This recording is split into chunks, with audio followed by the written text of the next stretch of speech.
Hey everyone, Lady Marthachan here. I'm coming at you with an even kind of early favorites haul. I can't believe I'm actually doing this early, but then again, I am just very busy at the moment and I'm not able to film the sort of dates that I would normally. Usually I would film on like a Saturday or a Sunday, but I work weekend on, weekend off, so I can't do what I used to do now. But here I am, favorites haul. Yeah.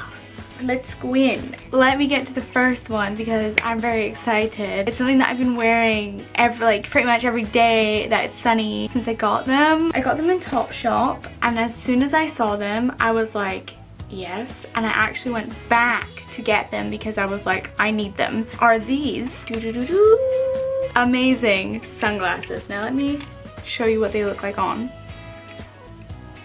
Oh. Hell yeah.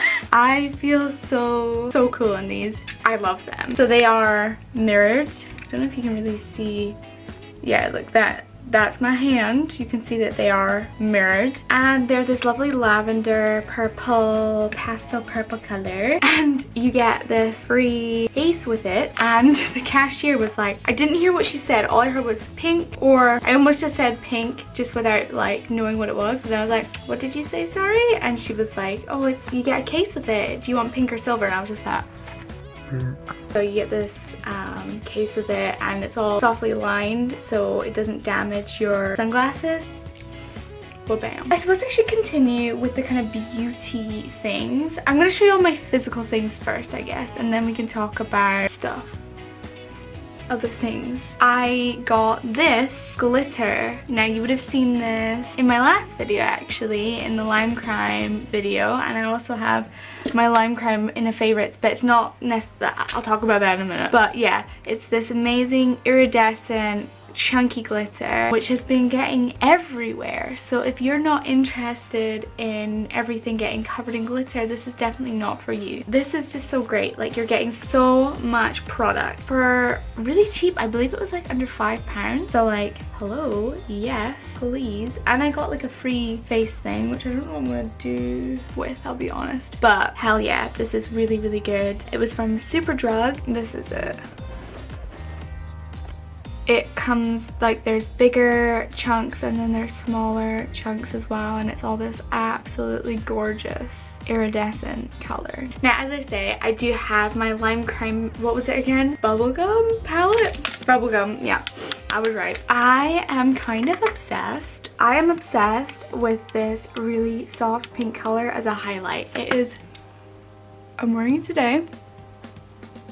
It is so cute. It's like kind of subtle, but it adds that warmth. Like, my highlighter before was kind of this very white color, very almost silvery, and it's kind of cool because it does make your face pop. But I am really into that pink color because it does warm up my face. I tend to use a lot of pinks, as you can tell, in my aesthetic anyway, so I think it really goes really well. So yeah, I am really into the lime crime pocket candy shadow as a highlighter. Last physical thing that I have, I bought right at the end of last month, I believe, and it was just too soon to kind of feature it in the favorites. But I got these coasters from Anthropology. I can't really say that word very well. Anthropology.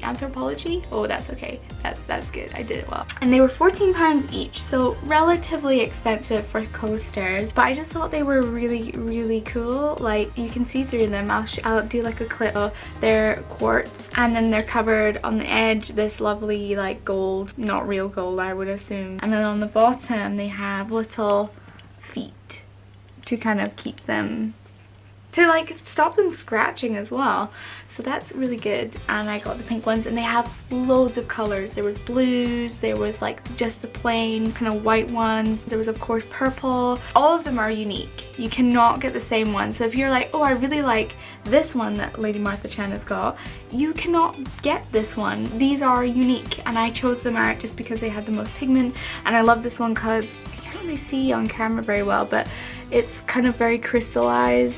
I know obviously these are crystals, but like it's very like jagged, I guess. But yeah, I love them. If you're ever shopping in Anthropologie, you should pick up some coasters because they are just absolutely gorgeous. Okay, so the next things are kind of more, I have to show images and stuff. I can't hold it. Well, I can show you one. So one is an app. I love experimenting with apps and games because I mean, I'm a gamer girl.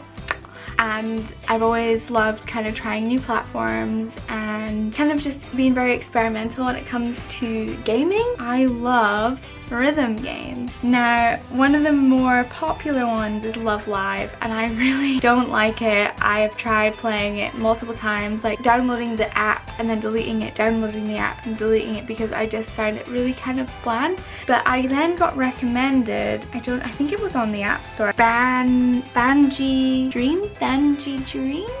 Dream Girls Band Party. It is so good. Basically what they have done in this app, in this rhythm game app, is there's a story to it, which I find kind of boring, I'll be honest. I don't really like the story, and I'm pretty sure that's the only way you get new songs is you have to read the story. But other than that, the actual songs that they have in the game are amazing. They're all like covers of really quite popular anime songs. Like I think they have some Vocaloid songs in there, I'm pretty sure, maybe I'm wrong, but they're all just like covers. They're all really well done. They're not like awkward covers where you're just like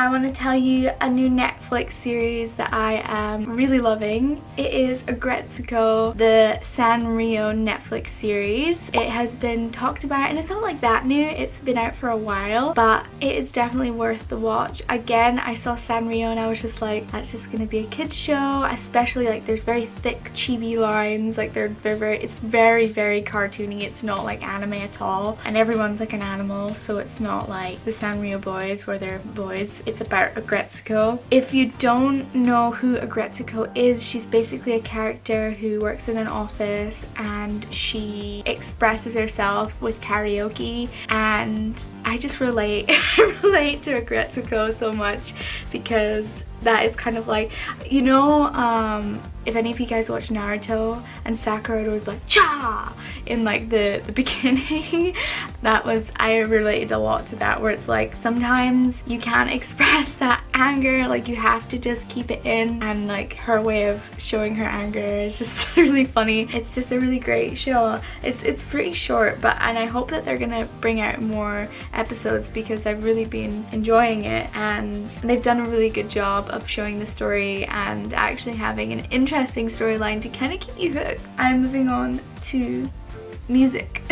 I have been really into Hobo Johnson actually. He reminds me a lot of the band called Say Anything. There's two songs that I like from him in particular, at the moment anyway, is Peach Scone. Is it Peach Scone or Peach Scones? Peach Scone and Romeo and Juliet. I think they're really good. I don't know if any of you guys would be interested in that type of music, but check it out. I've been really obsessed with this one song. Spotify actually recommended it to me, like every week they update recommendations. This one is called Moon by The Cab. Now I actually haven't done too much research into The Cab, like I only know this song just because of Spotify, but I just think it's a really catchy song, and it's been a long time since I have found a song that's not by somebody that I know, that it's just like all of a sudden I'm like, oh my god, I really like this. The next thing is about Shane Dawson's recent series. Now I don't know if it's kind of weird to talk about this as like a favorite, but it just kind of really hit home, and I thought it was gonna be, I feel like it's really important to talk about, and this will lead me on to kind of thoughts and feelings. So I've been watching YouTube since I was very young. I used to watch all the OG kind of YouTubers, and like I watched Shane Dawson when I was like so young, probably when he was like just starting out sort of thing. And yeah, like I've loved YouTube.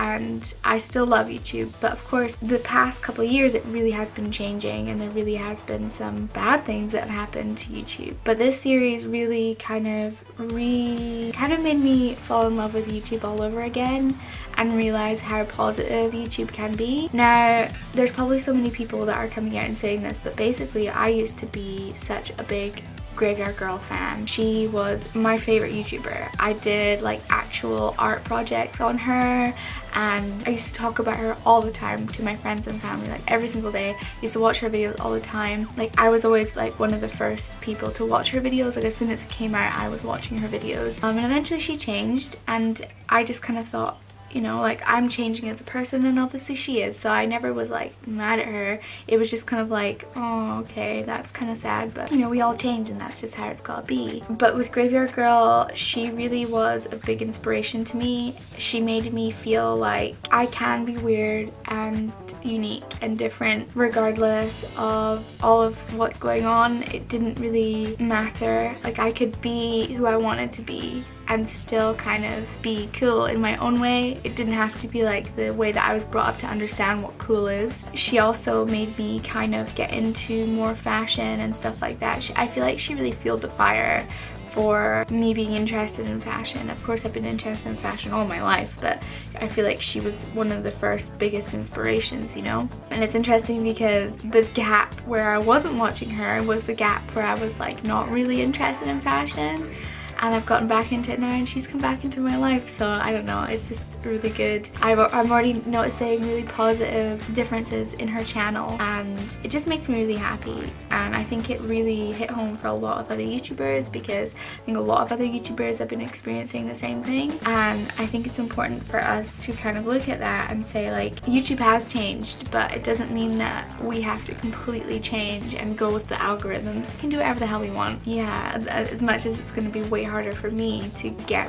bigger than it was back in the day, YouTube is still YouTube regardless of all the changes, and I think it really just showed how much of a community we are. I suppose the audience really has changed. That's probably like the biggest change of YouTube, is that the audience has changed because it's become more popular. So it's so nice to see that the original community is still there. We're still kicking, man. But going on to kind of thoughts and feelings, I've been living here for, we're getting closer to 2 months, which is just insane. Like I can't believe it, to be honest. I know that I talk about this all the time, but when Jenna Marbles put her video up of her moving, it was kind of just like, yeah, it really is a big thing. Like where you live is like such a big part of you. So like, yeah, and this journey has been such a positive thing for me. I'm really happy with my YouTube channel and just everything. Everything is going really well. I mean, there's been some bad things, of course, but that's just life, and it's not being anything like too crazy. But anyway, thank you so much for watching, and I'll see you in the next video. Bingo bongo!